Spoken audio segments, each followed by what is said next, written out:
And today I have another special guest. And I'm just meeting him for the first time, but he has been calling me quite a few times since he saw my show in Brooklyn. And now I'm going to let him introduce himself. How you doing? Self-awareness. I go by the name of the Don, and I am the future of hip-hop and R&B, and I'm here to tell my story. I got a story to tell. Okay, so now sit back and we are going to hear his story. So tell us what happened that you were so anxious to come on the show and tell us. Well, self-awareness means a lot to me because I know throughout life, in order for you to grow, you have to go through experience. So when I watched the show, I was like, that's me. Mm-hmm. I feel like as an artist that I'm a voice in the community and for the world. It's a great platform in order for me to use my voice to help other people. Mm-hmm. So, based on the testimony that I went through, I want to provide my story to the people.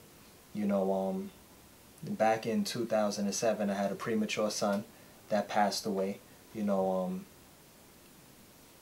They tried to indict me and my wife at the time on my premature son. They said blunt force trauma, like a blood contusion, like someone punched him from one side of the brain to the next. So, I lost custody of my daughter. I was placed in the newspaper, the news. My wife walked out, in a nutshell, was in front of a grand jury of 24 people. Wow. So it was it was a dark place at that time, but, without it, I wouldn't be the individual, the man that I am now. So it helped me to grow, so I'm grateful. I know anything that has been taken away from me will be given back to me plus more. So, I believe my son was sent here to save me, because that maturity level wouldn't be where it is now.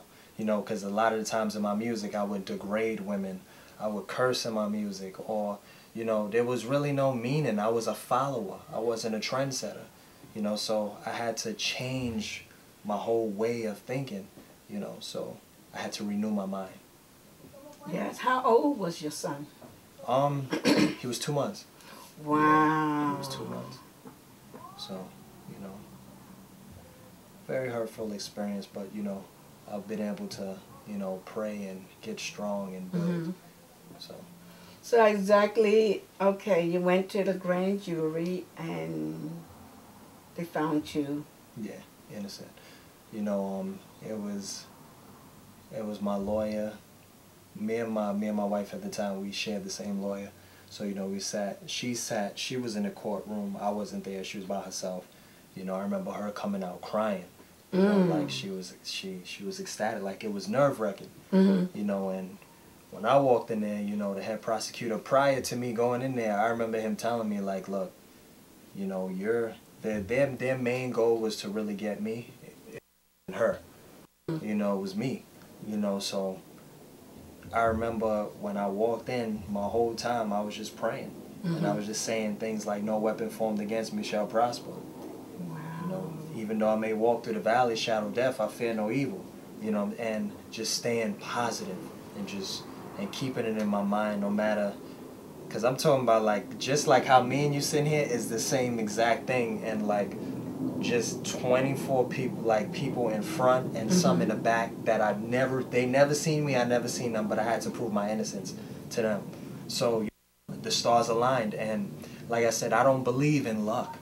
Thank you. So one thing I believe, when that's your calling, that's your calling. So I was able to walk through it, and I remember once I left the courtroom, my lawyer telling me, I want you to walk off the premises because I believe they're going to indict you. He told my wife, he was like, you're free. He said, but he was like, Jermaine, they're going to indict you. Mm-hmm. So he was like, I want you to walk off the premises because I don't want them to embarrass you in front of your family. So I said, okay. Still not believing what he was telling me because I know what I believe in. You know, because I'm like, if I didn't do no evil, I shall fear no evil. This is what the word says. So I'm like, I'm a strong believer in that. So I'm not gonna, you know, I'm not gonna falter on that. Mm-hmm. So while I was walking, I was just praying, you know, and it must have been like 10 minutes that passed. And I remember getting a phone call. He called me back, and he was like, Jermaine, where are you? I said, I'm walking. He said, do you have a seat nearby? I was like, no. He was like, and I remember him pausing for like 30 seconds, and then he said to me, he said, are you ready to be a star? And I dropped to the ground. In the middle of the street, wherever I was, cars, people looking at me like I'm crazy, but I'm like, I'm walking, and it's so weird. I'm walking the street like it's normal. It's a normal day, but no one knew what I was going through within that moment when I dropped to that ground. And everything that I went through flashed in front of my head. And I was just like, thank you. I would never, ever take anything or life for granted again. Never. So, here I am. Okay, so when did you start the writing, your poetry? I started real young, say like from 14. You know, what I used to do, my cousins and them, they used to go to different parties and play on the turntable and stuff. And what I used to do at the end of the party, I would grab the microphone and mimic like the record that they would play. And the crowd reaction would be so great. It's like, I love doing it so much, I kept doing it. I kept doing it and started developing my own personality. You know, so throughout high school and all that type of stuff, you know, I would like, during the lunch room and so on and so forth, I'd be rapping, doing reggae, so on and so forth. And the love was great, you know, but I didn't have an identity. I was doing what the radio was doing. I was doing what I saw on TV, or, you know, the way I seen people treat women or talk to women, or, you know, yada, yada, yada, and the story goes. So, okay, this whole experience took you to a deeper place within yourself. Yeah. That, because you sound like you was already conscious. Yeah. A little Yeah. conscious than maybe most young people at your age, because, you know, I conversate with so many different people of all ages and all nationality, and very rarely do I talk to someone young with this kind of awareness. I met one young man, and the day I met him, he said he had just turned 18. Wow. But I was amazed when we started talking and I started throwing out names. He knew. Wow. And I'm like, he said ever since he was a young boy, he said, I always felt that something was not right. Yeah. And he said, I always, you know, think about things when people tell him about God or himself or, you know, life. And he said a lot of it just didn't make sense to him, especially if we have this powerful, loving God who say we are co-creator of the Creator. So we should be able to manifest whatever we need. But see, I think a lot of people get caught up in wants rather than needs. And I think what happened, the society that we live in now is focused on wants instead of needs. And I feel this is the transition that we are going through as we speak. Because a lot of people are calling for counseling because they're losing their jobs. A lot of people have already lost their home. And a lot of people, even with the homes, they lost their health because they put the home or having the house or the titles or the labels or the bling bling before self. So if you got to work 2 and 3 jobs to buy something that's going to destroy your health, I would give it up. Yeah, I mean, Yeah, you know, which a lot of people have done. And another thing with this warrant, people have neglect their children. So they're having a lot of problems today with the younger generation. And I was explaining to one lady that we have failed the children because we are supposed to be the role model. So one lady told me, she said, but I tell my children, don't do this, don't do that. I said, but they are looking at what you are doing more so than what you are saying. Yeah. And I said, even if you don't realize it, everything is energy.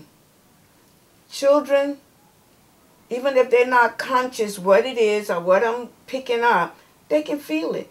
If you not happy, your child knows it. You can cover it up with the material things all you want. Sooner or later, you know, the newness wear off. Now we got to go buy something bigger or more. It never stops. But we want our children to be happy, but we're not happy. So they don't have a role model because they see we think happiness is external.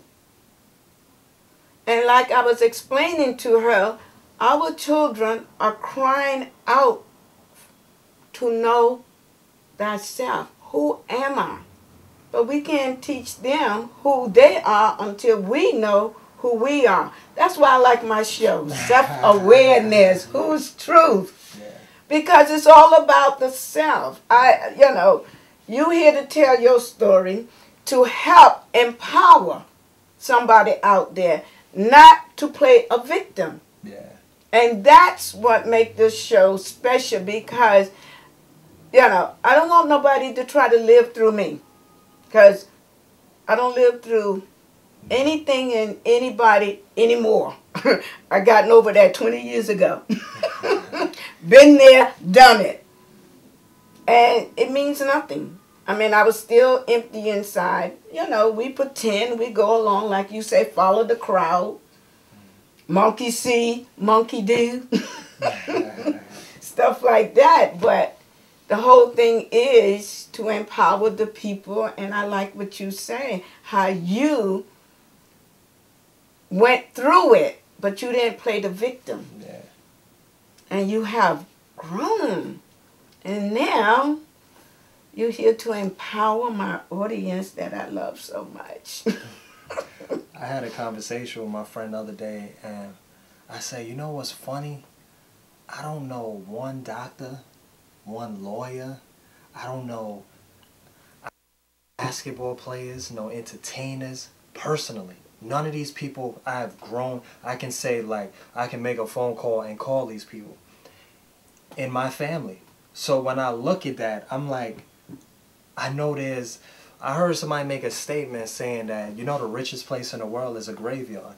Because there's so many ideas and so many lost souls that never got a chance to fulfill their dream. Wow. And when I heard that, I was like, wow. That's deep. Yeah, and I was like, I believe me being the age that I am and knowing what I know is for a purpose. I remember my grandmother telling me one time that she believed that I'm going to be a minister. Mm-hmm. And I didn't want to receive it because I'm like, I don't want to stand in front of no church telling people this, that, and the third, but they're going to go to hell. Yeah, exactly. The devil got you. Exactly. But then I understood it. Mm-hmm. I was like, when you look at Malcolm X, when you look at Martin Luther King, they were ministers. Yes. And through my music, I minister to the people. So now I was like, I understand. Yes. And I had to realize that music wasn't about me. It was about other people. There's a 4-year-old that don't know how to read or write, but know my whole entire song. Wow. That's amazing. And I'm like, how is that possible? Because music has this spirit and this energy, this connection that people draw to. If you're upset and you throw on a certain song that tell you to rape and kill, you're going to feel like doing it. Thank you. You know what I'm saying? Vibrations. But people don't accept it and they don't admit to it, but it's the truth. The energy comes from somewhere. Television creates a